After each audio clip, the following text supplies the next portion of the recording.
بلاغت سے بھی نوازا ہے، اچھا بولتے ہیں اور بہت سلجھا ہوا بولتے ہیں اور نپا تلا بولتے ہیں.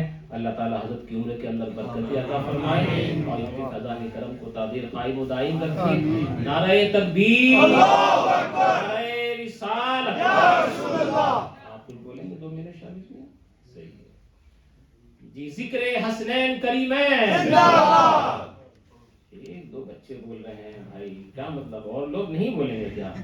ذکر حسنین کریمین، ذکر شہادتین، ذکر اولاد رسول، ذکر پنجتن پاک، ذکر سادات کرام، ذکر اولیاء کرام، ذکر بزرگان دین، مسجد اہل سنت، مدنی مسجد، اسلامک ایجوکیشن سینٹر، حضرت سید راشد مکی میاں صاحب.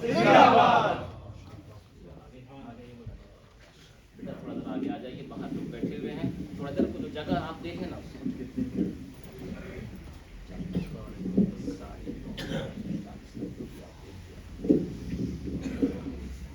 سننے آئے حضرت. جی ہاں، آپ آرام سے بولیں، مطلب تو آگے بڑھ جائیں. نماز السلام علیکم ورحمۃ اللہ وبرکاتہ. وعلیکم السلام ورحمۃ اللہ وبرکاتہ. الحمدللہ الحمدللہ القادر القوی العزیز الستار الغفار، والصلاة والسلام علی ابر الابرار سر الاسرار نور الانوار سیدنا و مولانا محمد المختار وآلہ الاطہار واصحابہ الاخیار من یومنا الی یوم القرار.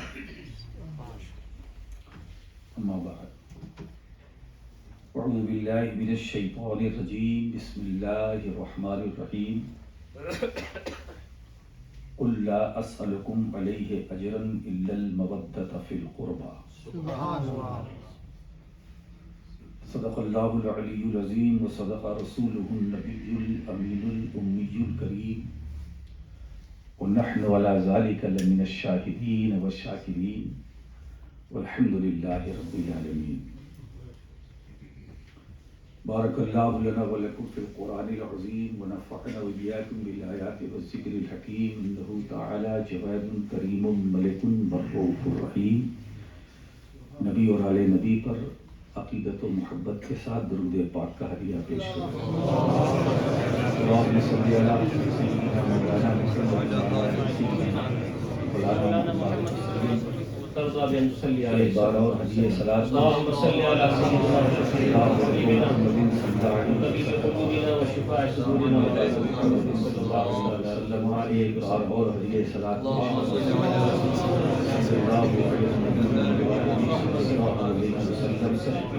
صلاۃ و سلام علیک یا رسول اللہ صلی اللہ تعالی علیہ وسلم.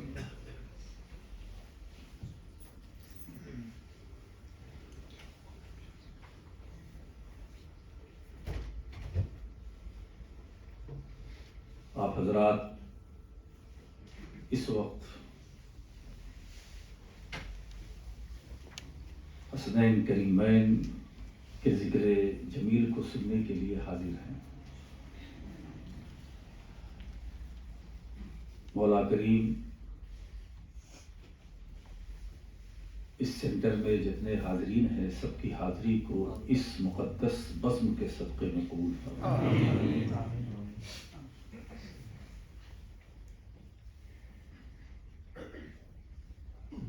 میں کسی تمہید کی طرف نہ جانا چاہتا ہوں اور نہ وقت ہے.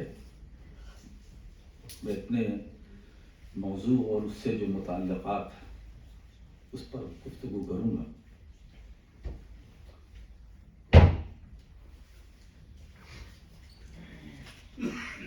تاجدار کائنات صلی اللہ تعالی علیہ وآلہ وسلم نے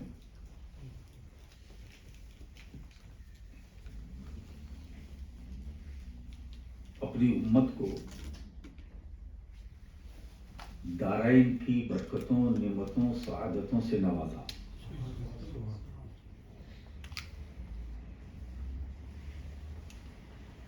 ہر نعمت جو ہم تک پہنچی واسطہ رسول ہے،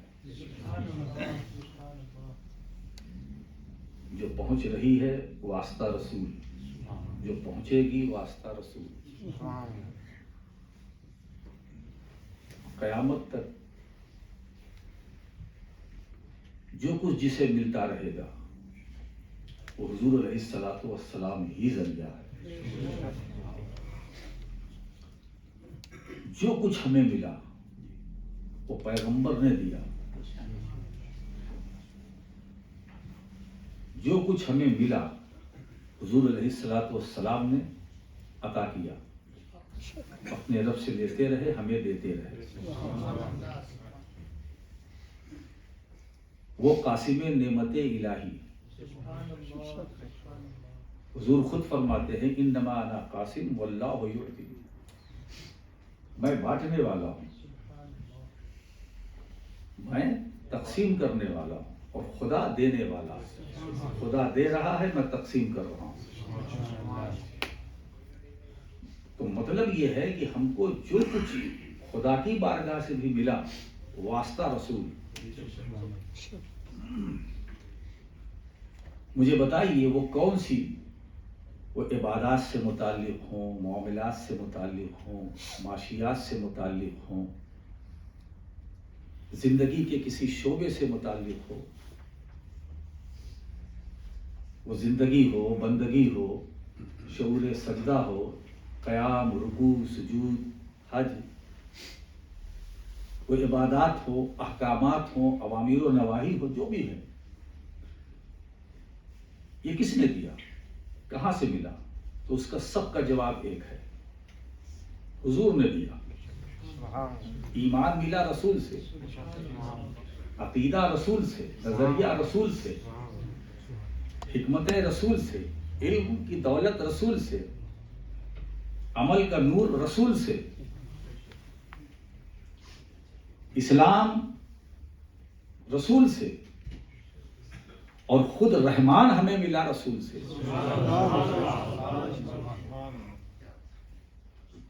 آپ ذرا دیکھیے کہ اس نبی کی شان کیا ہے کہ اللہ رب العزت نے اس کائنات کو اپنے محبوبی ہی کے لیے خلق کیا۔ یہ زمین و آسمان، چاند، سورج، کہکشاں، یہ سب مصطفیٰ کے لیے بنائے گئے،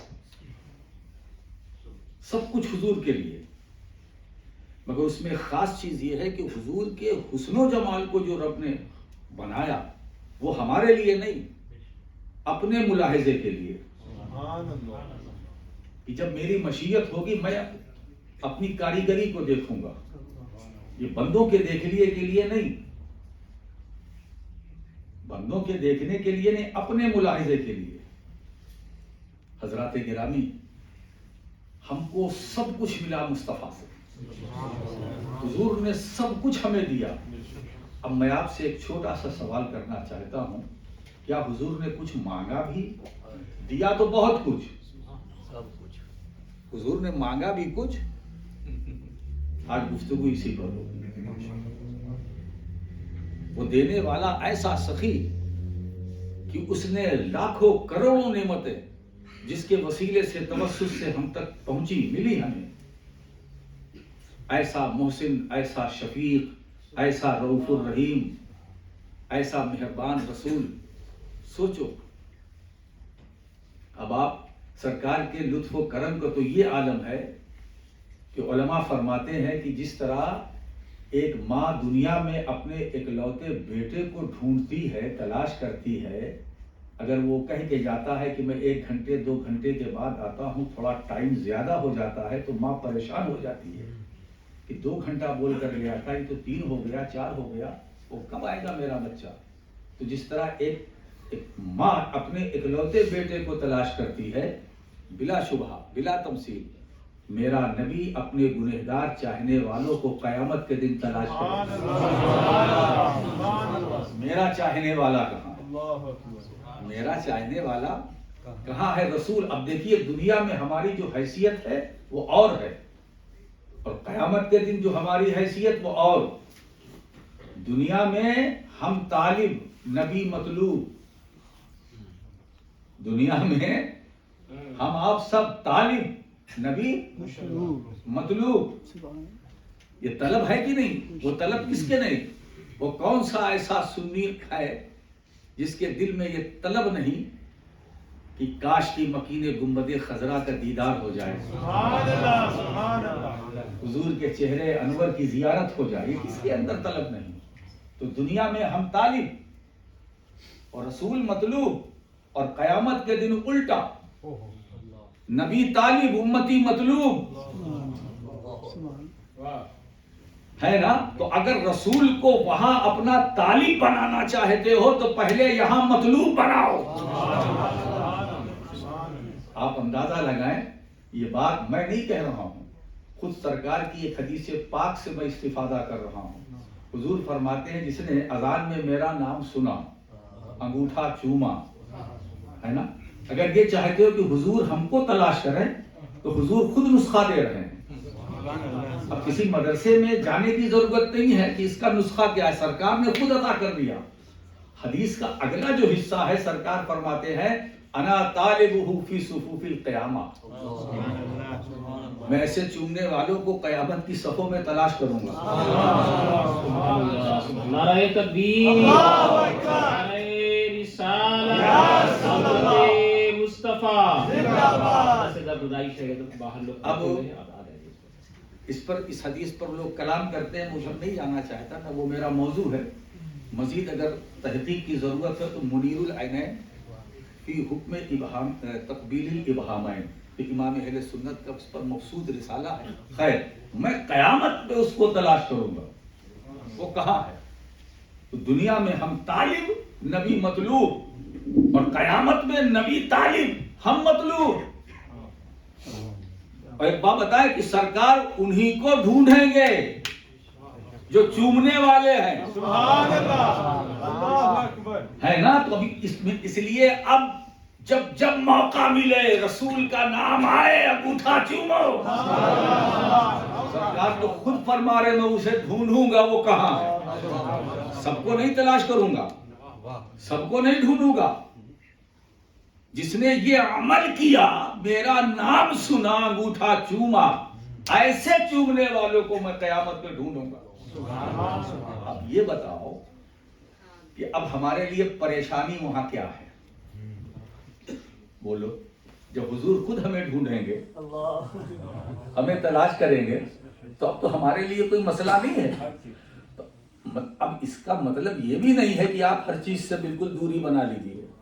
نہیں، یہ تو سرکار نے فرمایا، یہ ان کا کرم ہے، ان کی عطا ہے، وہ مہربانی ہے. مگر آپ کو بھی جو جس طرح سے رسول کائنات صلی اللہ علیہ وسلم نے زندگی گزارنے کا طریقہ بتایا ہے، ویسے ہی زندگی گزاریے. نماز پڑھیے، روزہ رکھیے، صاحب استطاعت ہیں تو حج کیجیے، صاحب نصاب ہیں تو زکوٰۃ دیجیے، صدقہ کیجیے، نیک عمل کیجیے. تو رسول نے سب دیا، کچھ مانگا بھی.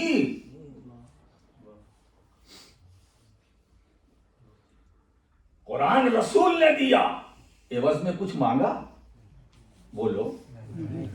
یہ نعمتیں، برکتیں، شہرتیں، عظمتیں، رفعتیں، شوکتیں، یہ رسول سے سب ملی. مگر اس محسن اعظم نے کچھ تم سے مانگا؟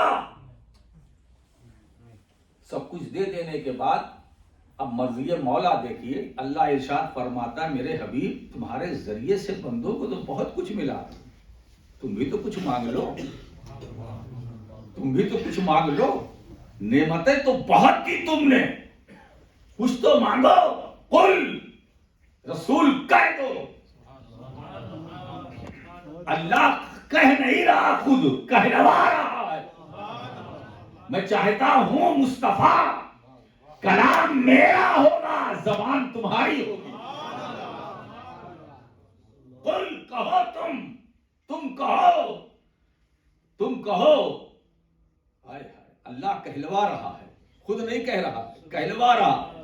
رسول تم کہو، دیا تم نے ہے، تقسیم تم نے کیا ہے، عطا تمہاری ہے، تقسیم تمہاری ہے، بانٹا تم نے ہے، نوازا تم نے ہے، کرم تمہارا ہے، احسان تمہارا ہے، مہربانی تمہاری ہے، لطف و کرم تمہارا ہے. دیا تو سب جو ملا بندوں کو وہ ذریعہ تم ہو. تو تم کہو، تم کہو. اور میں یہ بھی نہیں چاہتا، میں چاہتا ہوں کہ تمہارا یہ قل جو ہے وہ حدیث بن کر نہ رہے. ورنہ ایک دور ایسا آئے گا کہ لوگ بہت حدیث کے بارے میں بحث کرتے ہیں، اس کا راوی یہ ہے، راوی ایسا ہے، سند میں پھر جرح تعدیل کا وہ دروازہ کھل جاتا ہے، یہ ضعیف ہے، اس سے استدلال کرے کہ نہ کرے، کہ یہ سب اس کی ضرورت نہیں. قل تم کہو، یہ قرآن ہے، قرآن تم کہو. میں چاہتا ہوں کہ قیامت تک آنے والی نسل انسانیت کو یہ پتا چلے کہ مصطفیٰ نے جو مانگا ہے وہ حدیث نہیں ہے، قرآن ہے. قرآن ہے. اب کیا مانگا حضور نے؟ لا صلکم علیہ. میں نے جو تبلیغ کی ہے، دین کی تبلیغ کی ہے، اس تبلیغ پر جو تم کو میں نے دین پہنچایا ہے، پیغام پہنچایا ہے، اس پیغام پر، اس تبلیغ پر میں تم سے کچھ سوال نہیں کرتا، کچھ نہیں چاہتا، کچھ نہیں مانگتا. میں تم سے کچھ نہیں مانگتا. میں نے قرآن دیا، اس کے بدلے میں کچھ اور نہیں چاہتا. نماز میں نے دی ہے، اس کے بدلے میں تم سے کچھ اور نہیں مانگتا. روزہ نماز یہ اس کی فرضیت میرے ذریعے تم کو ملی ہے، میں اس کے عوض میں کچھ نہیں مانگتا. بس صرف میں یہ مانگتا ہوں الا المودۃ فی القربى، کہ میرے گھر والوں سے محبت کرو، میرے گھر والوں سے محبت کرو، مگر اچھی طرح سے محبت کرو، اچھی طرح سے محبت کرو میرے گھر والوں سے. کنز الاموال کی ایک روایت میرے پیش نظر ہے. حضور علیہ السلام ارشاد فرماتے ہیں کہ 4 شخص قیامت کے دن ایسے ہوں گے کہ ان کی شفاعت میں کروں گا. انا لہم شفیع یوم القیامہ، میں ان کا شفیع ہوں گا.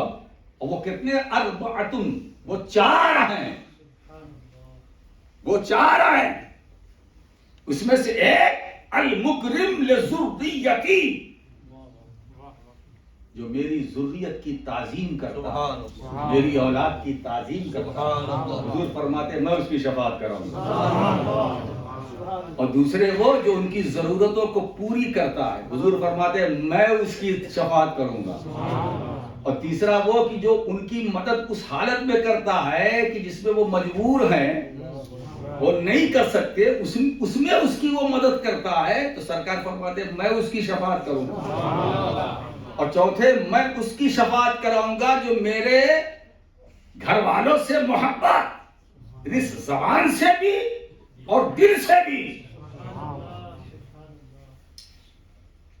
جو دل سے بھی محبت کرے اور زبان سے بھی محبت کرے، تو حضور فرماتے ہیں میں اس کی شفاعت کراؤں گا.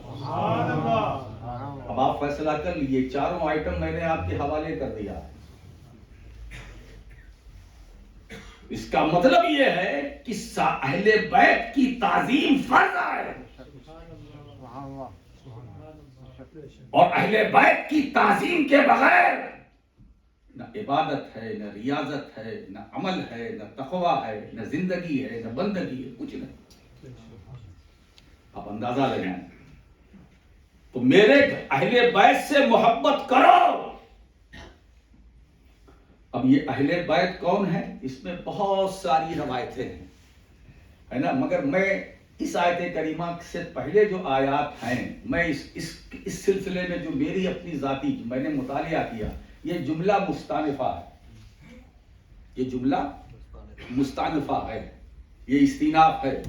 یہاں مراد اہل بیت سے اب ادھر ادھر جانے کی ضرورت نہیں، خود سرکار ہی کی بارگاہ میں حاضری دے دیجیے.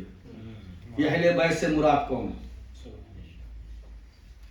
صحابہ نے پوچھا یا رسول اللہ جن کی محبت ہم پر واجب ہے وہ ہے کون؟ تو حضور نے کیا فرمایا؟ علی و فاطمہ و حسن و حسین، جن کی محبت ہم پر واجب ہے، تم پر واجب ہے، وہ علی ہے، فاطمہ ہے، حسن ہے، حسین۔ ان کی محبت فرض ہے، واجب ہے۔ ان کی محبت کے بغیر نہ عبادت ہے، ان کی محبت کے بغیر نہ تقویٰ ہے، ان کی محبت کے بغیر نہ زندگی ہے، ان کی محبت کے بغیر نہ بندگی ہے، ان کی محبت کے بغیر تم اگر ترقی کرنا چاہتے ہو تو سارے راستے بند ہیں اہل بیت کی محبت کے بغیر۔ مگر ایک درمیان میں گزارش کرتا چلوں، تاکہ چونکہ اہل سنت یہ ہمارا جو مسلک ہے مسلک اعتدال ہے، نہ اس میں افراط ہے نہ تفریط ہے، میں وہ بھی ہم اہل بیت سے بھی محبت کرتے ہیں، ہم صحابہ سے بھی محبت کرتے ہیں، ہم صحابہ سے بھی محبت کرتے ہیں، ہے نا، ہم اہل بیت سے محبت کرتے ہیں، ہم میں اپنی بات کر رہا ہوں، میں تو علی کی اولاد ہوں نا، تو علی سے محبت کرتا ہوں، نہیں صدیق اکبر سے بھی محبت کرتا ہوں، فاروق اعظم سے بھی محبت کرتا ہوں، عثمان غنی سے بھی محبت کرتا ہوں، اور یہ بات میری بلا دلیل نہیں ہے، ہم اس سے محبت کرتے ہیں جس سے میرے مصطفیٰ نے محبت کی،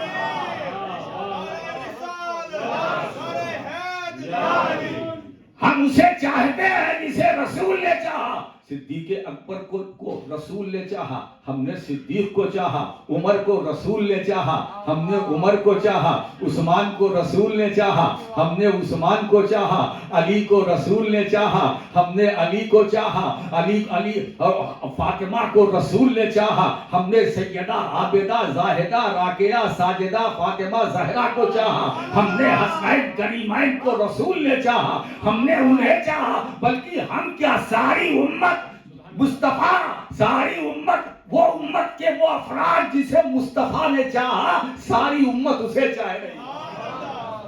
اسلام ہے، یہی دین ہے، یہی مذہب حقہ ہے، یہی مسلک حق ہے، یہی مسلک اعتدال ہے، اور اسی مسلک اعتدال کا نام اہل سنت والجماعت۔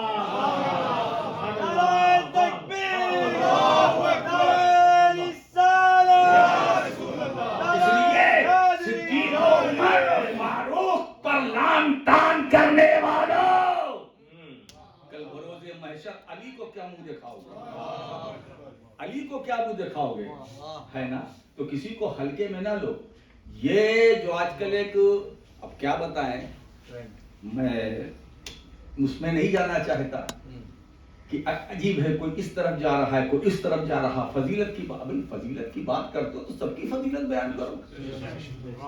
اب میں کیا، میں تو اولاد علی ہوں، مگر میرے دادا جو پیغام نشر کر رہے ہیں وہ تو کچھ اور ہے۔ اب اس پیغام کو دور دور پہنچاؤ تو سوشل میڈیا کا زمانہ ہے، وہ تو خود فرماتے ہیں محدث اعظم کی مرتبہ حضرت صدیق کا ہے یہ سید، ہر فضیلت کے وہ جامع ہیں نبوت کے ذریعے، ہے نا، یہ بات علی کی اولاد کہہ رہی ہے، تو دوسروں کو بھی سمجھ لینا چاہیے، ہے نا، سید وہی ہے جو سب کو لے کے چلے۔ یہ ڈیوائیڈ اینڈ رول اسلام میں نہیں ہے، یہ ہماری فکر نہیں ہے، ہمیں اپنے اسلاف اور اکابر سے جو ملا ہے وہ یہی ملا ہے، چلو تو سب کو لے کر چلو۔ ہم رسول کے گھر والوں سے بھی پیار کرتے ہیں اور مصطفیٰ کے در والوں سے بھی پیار کرتے ہیں، ہم رسول کے گھر والوں سے بھی محبت کرتے ہیں اور در والوں سے بھی محبت کرتے ہیں۔ اور ایک بات اور بتاؤں، تاریخ اسلام شاہد ہے، نہ گھر والوں نے در والوں کو چھوڑا، نہ در والوں نے گھر والوں کو۔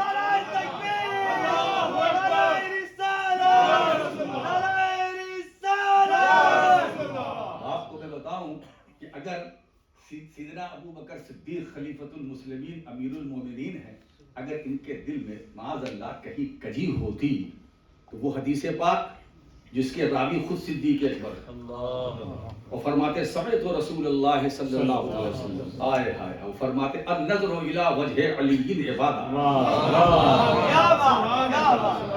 اگر ان کے اندر کچھ ہوتا تو اس حدیث کو چھپا لے جاتے، ہے نا، جیسے آج کے دور میں اگر کسی کے اندر کچھ خوبی ہوتی ہے اور اس کے علم بھی ہوتا ہے تو پردہ ڈالتا ہے کہ میں نہ کہوں کہیں سند نہ بن جائے. کیا دور ہے. صدیق اکبر کیا فرماتے ہیں؟ حضرت عائشہ نے پوچھا کہ بابا جان میں نے دیکھا صحابہ کی مجلس ہے اور آپ علی کا چہرہ تکتے جا رہے ہیں, کسی اور چہرے کی طرف آپ کی نظر جاتی ہی نہیں, علی کا چہرہ ہی دیکھے جا رہے ہیں, کیا بات ہے. تو پھر وہ آپ دیدہ ہو کے ارشاد فرمایا میں نے اللہ کے رسول صلی اللہ علیہ وسلم کی زبان حق ترجمان سے سنا ہے کہ علی کا چہرہ دیکھنا خدا کی عبادت ہے. میں اس لیے چٹی باندھ کر چہرہ مرتضیٰ دیکھ رہا تھا کہ جتنی دیر تک میں دیکھتا رہوں گا اتنی دیر تک خدا کی عبادت میں رہوں گا.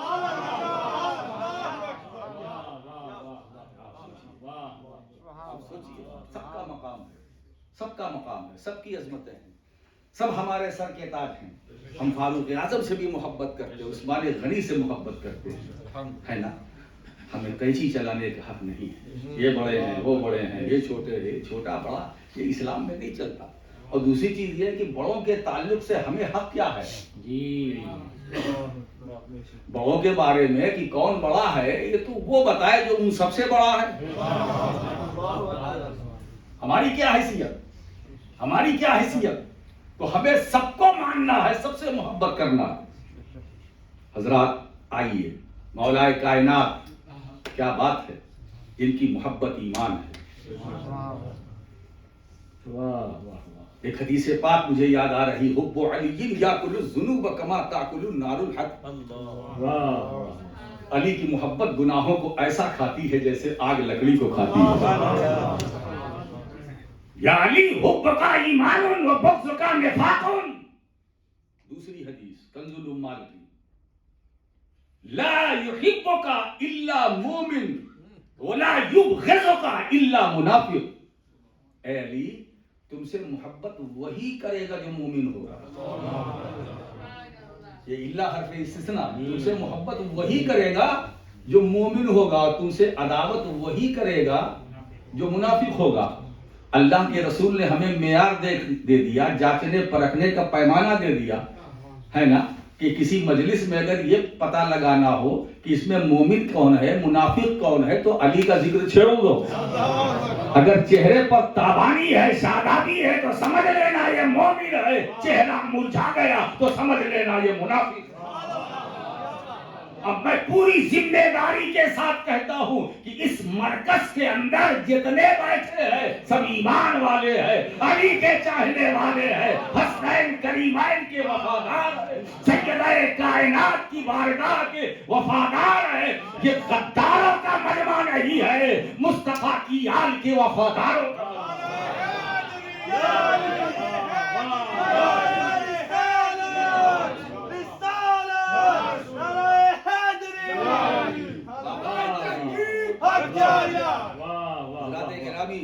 ایک حدیث پاک اور سن لیجیے.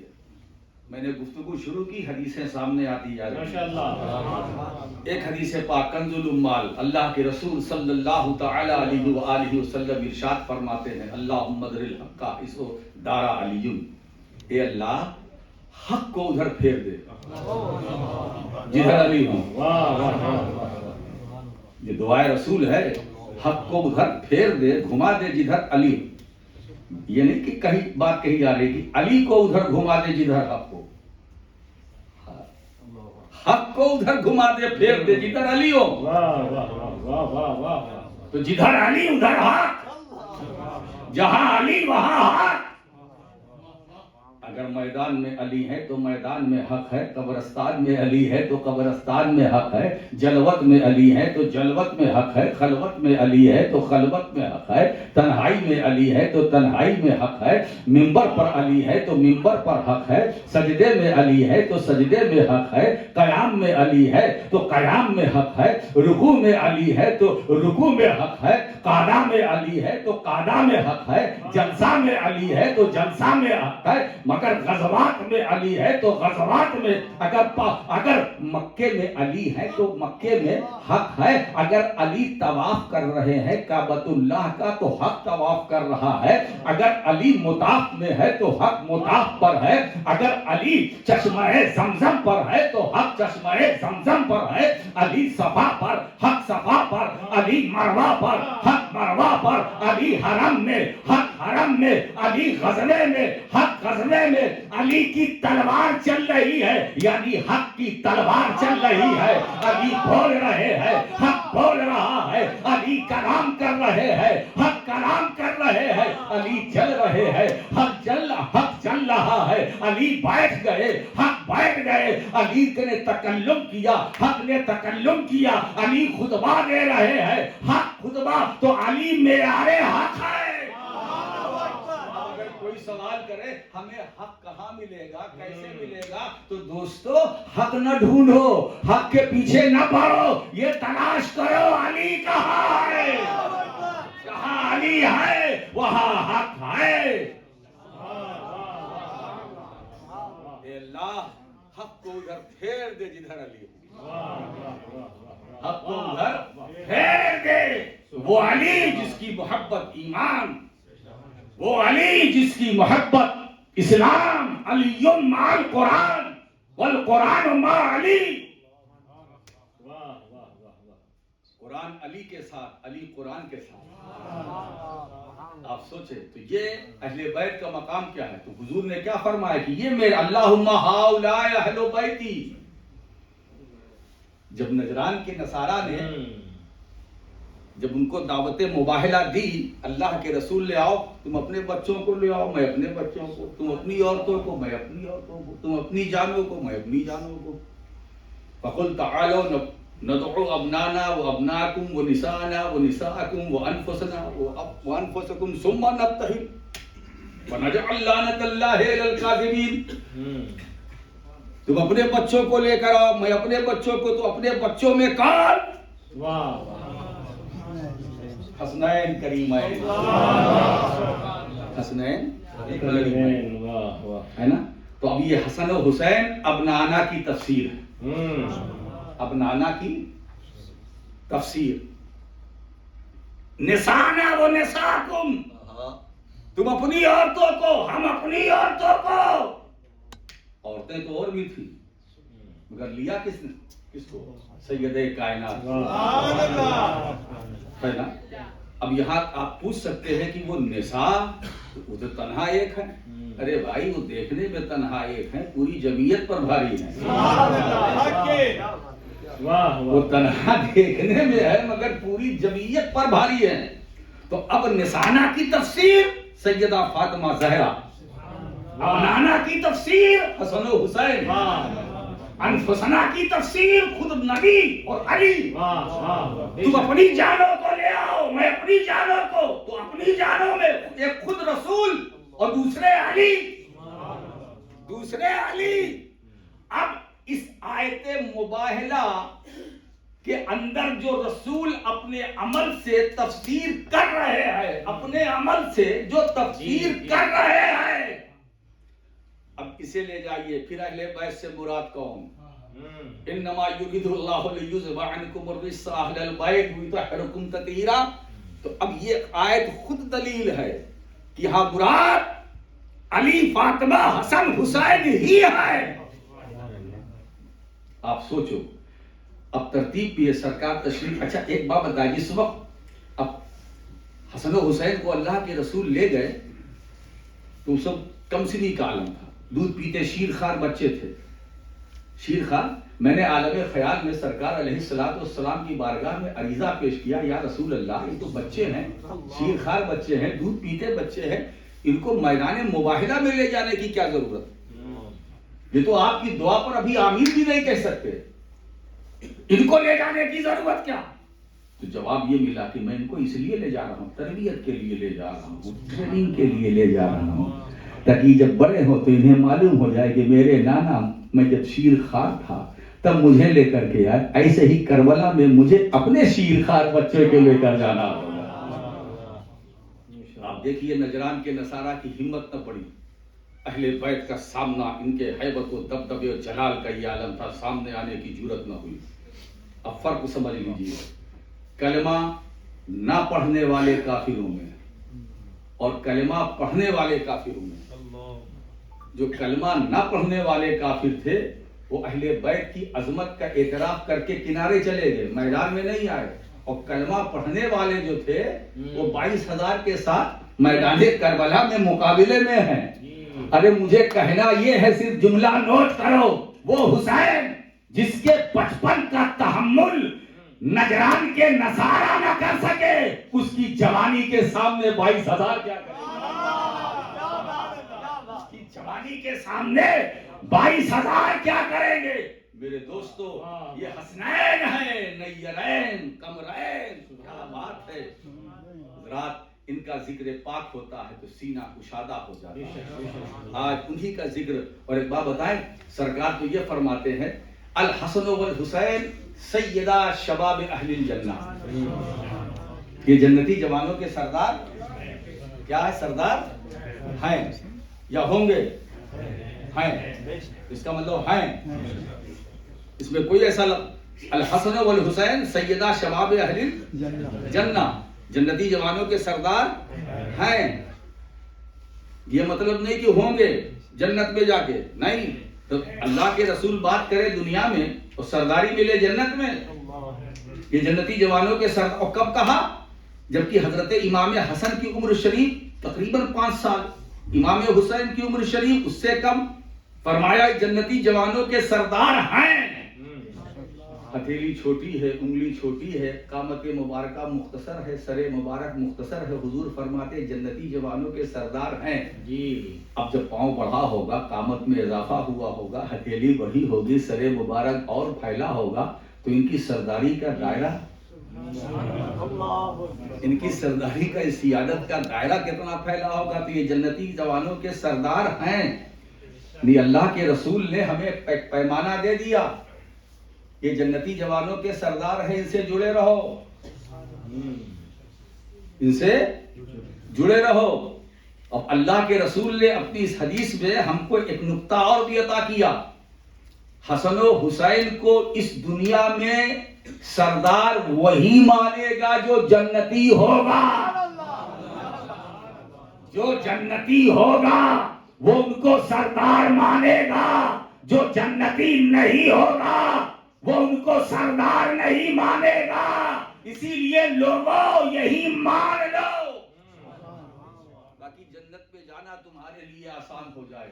تو رسول نے صرف مانگا الا المودۃ فی القربى، میرے گھر والوں سے محبت کرو، میرے گھر والوں سے محبت کرو، ان سے پیار کرو، ان کا احترام کرو۔ حضرات گرامی، حضور کو کتنی محبت تھی نواسوں سے، اور انبیاء ہیں، کیا بات ہے فضائل میں، اور انبیاء ہیں جن کی نسل ان کے بیٹوں سے چلی، مگر میری نسل میں وہ ہوں، میری بیٹی فاطمہ زہرا سے، اس لیے کہ مولا کائنات کی جو دوسری ازواج ہیں ان سے جو نسل چلی وہ آل رسول نہیں۔ اس لیے حضرت علی نے محمد بن حنفیہ سے کیا فرمایا کہ تم میں حسن و حسین میں فرق یہ ہے کہ تم میرے بیٹے ہو اور حسن و حسین رسول کے شہزادے ہیں، ان کا مقام بھی کچھ اور ہے۔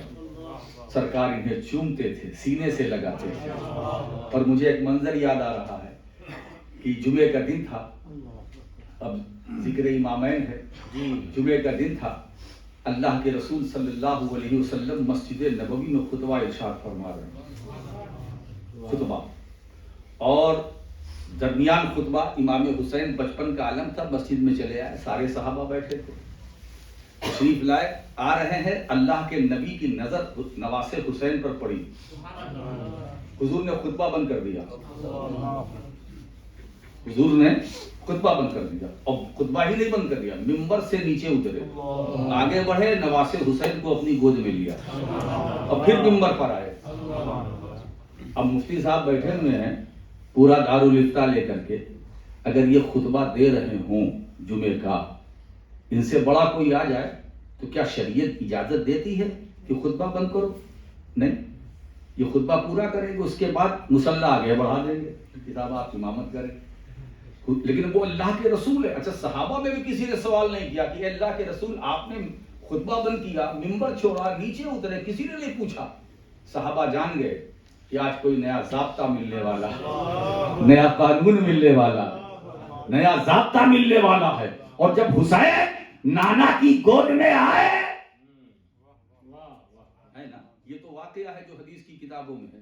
اس سے جو میں نے گوشے شوشے میری عادت ہے نکالنے کی, پہلے جب تک حسین اپنے نانا جان کی گود میں نہیں تھے ہے نا, تو صرف ایک ہی ممبر تھا, ایک ممبر تھا. لیکن جب حسین اپنے نانا کی آغوش میں آ گئے تو اب ایک ممبر نہیں, دو ممبر. جس ممبر پر مصطفیٰ ہے وہ تو رسول اللہ کا ممبر ہے, اور نبی کی گود حسین کا ممبر ہے.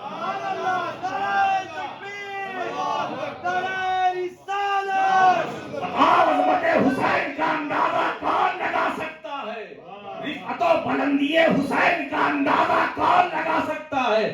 ہم لفظ و جملوں کا سہارا لے کر اہل بیت کی مدح سرائی کرتے ہیں, مگر ان کا مقام کیا ہے, ان کی عظمت کیا ہے, ان کی رفعت کیا ہے, ان کی بلندی کیا ہے, ان کا مقام کیا ہے, ہمیں نہیں معلوم. سوچو وہ حسین جس کا منبر آغوش مصطفیٰ ہو, اس حسین کا مقام کیا ہوگا. اب آپ کو بتاؤں, سرکار پھر کھڑے ہوئے لے کر کے گود میں, اب خود پہ پہلے اور تھا اب اور ہے. اب کیا فرماتے, یا ایھا الناس ھذا حسین فاعرفوہ وفضلوہ وانصروہ. اے لوگو انہیں پہچان لو, یہ حسین ہے. اے لوگو انہیں پہچانو, یہ حسین ہے. ان کی فضیلتوں کا اعتراف کرو, وانصروہ ان کی مدد کرو. آپ بتائیں جمعے کا دن مسجد نبوی میں یہ مخاطب کون ہے؟ صحابہ. مگر حضور نے یہ نہیں فرمایا کہ اے صحابیو انہیں پہچانو یہ حسین ہے, نہیں, یہ نہیں کہا اے صحابیو انہیں پہچانو یہ حسین ہے, نہیں, ساری کائنات انسانیت سے خطاب ہو رہا ہے. اے وہ لوگ جو دنیا میں آ چکے تم بھی سن لو, نبی کا خطبہ ہے. جو نہیں آئے وہ بھی سن لے, جو آ چکے آئے وہ بھی سن لے. صبح قیامت تک آنے والے انسانوں سن لو, یہ حسین ہے. لیکن اللہ کے رسول کو معلوم تھا کہ صحابہ کا تو ایک محدود پیریڈ ہوگا ہے نا, ایک ایسا دور آئے گا کہ صحابہ تو نہیں ہوں گے, پھر مگر صحابہ نہیں ہوگے مگر حسین کی فضیلت رہے گی. صحابہ تو نہیں ہوگے مگر حسین کی عظمت رہے گی, ان کی عظمتوں کا سکہ چلتا رہے گا. اے لوگو انہیں پہچان لو, یہ حسین ہے. ان کی فضیلتوں کا اعتراف کرو, انہیں پہچانو, ان کی مدد کرو. اچھا ونصرو, وہ تو بچے تھے, ان کو مدد کی ضرورت کیا تھی؟ نبی اشارہ کر رہے تھے مستقبل کی طرف کہ اگر تم میں سے کوئی رہنا یہ جو نہیں ہے بعد میں آنا, میرے پیغام کو سننا, اور اس وقت یہ حال ہو تو ان کی مدد کرنا. آپ سوچو حضرات گرامی, یہ حسنین کریمین ہیں. ابھی مفتی صاحب نے جو اشعار سنائے محدث اعظم کے, امام اہل سنت کے, دوستو آپ پڑھتے رہو, لکھتے رہو, بولتے رہو, مگر ان کا مقام, ان کا رتبہ کیا ہے وہ ہماری سمجھ سے, ان لوگوں کی سمجھ سے باہر ہے. اللہ کے رسول جس سے محبت کرے, من احب حسینا فقد احبنی, جس نے حسین سے محبت کی اس نے مجھ سے محبت کی. دوسری روایت میں من احبہما فقد احبنی, جس نے حسن و حسین سے محبت کی اس نے مجھ سے محبت کی. ومن ابغضہما فقد ابغضنی, جس نے حسن و حسین سے بغض رکھا اس نے مجھ سے بغض رکھا, اور جس نے مجھ سے بغض رکھا اس نے اللہ سے بغض رکھا. میرے دوستو حسنین کریمین کی محبت ایمان ہے, ایمان. یہ بات میں نہیں کہہ رہا ہوں, خود تاجدار کائنات صلی اللہ تعالی علیہ وسلم ارشاد فرماتے ہیں. حضور فرماتے لا یؤمن احدکم حتی اکون احب الیہ من والدہ وولدہ والناس اجمعین. تم میں سے اس وقت تک کوئی مومن نہیں ہو سکتا جب تک کہ میری محبت کائنات کی ساری محبتوں پر غالب نہ ہو جائے. تو حضور نے اپنی محبت کو ایمان کہا, اور نواسوں کو کی محبت کو اپنی محبت کہا. نواسوں کی محبت کو اپنی محبت کہا, اہل بیت کی محبت کو اپنی محبت کہا, اور اپنی محبت کو ایمان کہا. ایمان کا تو نتیجہ صاف نکلا کہ حسن و حسین کی محبت رسول کی محبت، اور رسول کی محبت ایمان، تو حسن و حسین کی محبت ایمان، سیدہ کائنات کی محبت ایمان، علی کی محبت ایمان، ایمان۔ اور کنز الامال کی ایک دوسری حدیث میں آپ کے سامنے رکھنا چاہتا ہوں۔ اللہ کے رسول صلی اللہ تعالی علیہ وسلم ارشاد فرماتے ہیں اساس الاسلام حبی و حب اہل بیتی، اسلام کی بنیاد میری محبت ہے اور میرے اہل بیت کی محبت ہے۔ اسلام کی بنیاد میری محبت، حبی میری محبت اور میرے اہل بیت کی محبت، یہ اسلام کی بنیاد ہے نا؟ تو مطلب یہ ہے کہ اسلام کی بنیاد محبت رسول والے رسول پر قائم ہے۔ جتنی یہ محبت مضبوط ہوگی اتنی بنیاد مضبوط ہوگی، اور جتنی بنیاد مضبوط ہوگی اتنی مضبوط دیوار ہوگی، مکان ہوگی۔ اگر محبت یہ بنیاد مضبوط نہیں ہے، جو اسلام کی بنیاد محبت اہل بیت اور محبت مصطفیٰ ہے، اگر یہ بنیاد مضبوط نہیں ہے تو دوستو سمجھ لو کہ تم جہاں کھڑے ہو تم بھی مضبوط نہیں ہو، تم بھی مستحکم نہیں ہو۔ آج ہمیں اور لوگوں کو جو ٹھوکریں لگتی ہے وہ اس وجہ سے لگتی ہے، پیر لڑکھڑاتے ہیں، آزمائش کے شکار اس لیے ہوتے ہیں کہ محبت صحابہ اور محبت اہل بیت ان کے دلوں سے نکل چکا۔ میرے دوستو آپ بیدار ہو جاؤ۔ اسی لیے کہنے والے نے بہت اچھی بات کہی، انسان کو بیدار تو ہو لینے دو، ہر قوم پکارے گی ہمارے ہیں حسین۔ انسان کو بیدار تو ہو لینے دو، ہر قوم پکارے گی ہمارے ہیں حسین۔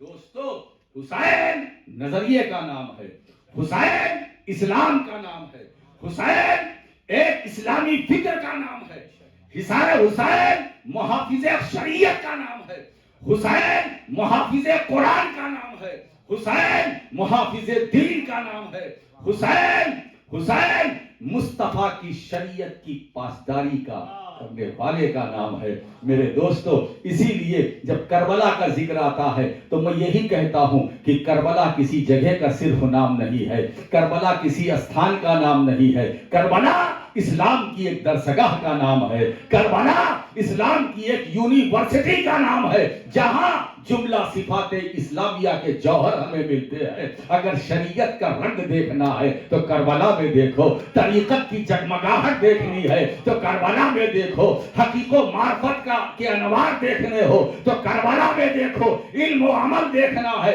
تو کربلا میں دیکھو، تو کربلا اسلام کی درسگاہ ہے۔ دوستو میں آپ سے یہی کہوں گا کہ یہ پیغام کربلا، یہ پیغام جو کربلا ہے اس پر غور کرو۔